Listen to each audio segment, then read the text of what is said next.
एक समय की बात है, भगवान गौतम बुद्ध एक गांव में धर्म सभा को संबोधित कर रहे थे। लोग अपनी विभिन्न परेशानियों को लेकर उनके पास जाते और उसका हल लेकर खुशी खुशी वहां से लौटते। उसी गांव के सड़क के किनारे एक गरीब व्यक्ति बैठा रहता तथा महात्मा बुद्ध के उपदेश शिविर में आने जाने वाले लोगों को बड़े ध्यान से देखता।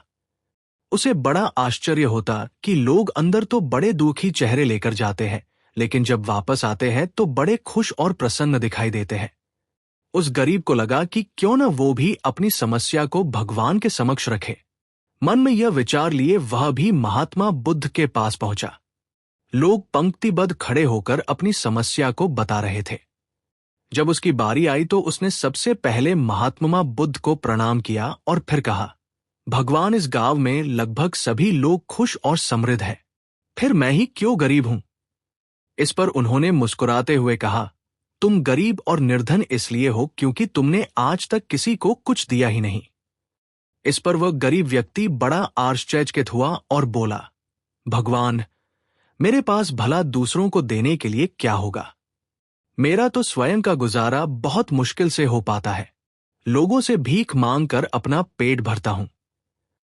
भगवान बुद्ध कुछ देर शांत रहे, फिर बोले, तुम बड़े अज्ञानी हो।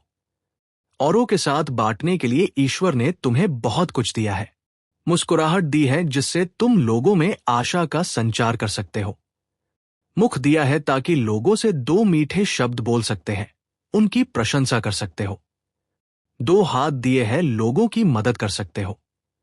ईश्वर ने जिसको ये तीन चीजें दी है वो कभी गरीब और निर्धन हो ही नहीं सकता। निर्धनता का विचार आदमी के मन में होता है, ये तो एक भ्रम है, इसे निकाल दो। कभी भी मन में निर्धनता का भाव उत्पन्न न होने दो, गरीबी अपने आप दूर हो जाएगी। भगवान बुद्ध का संदेश सुनकर उस आदमी का चेहरा चमक उठा और उसने इस उपदेश को अपने जीवन में उतारा, जिससे वो फिर कभी दुखी नहीं हुआ।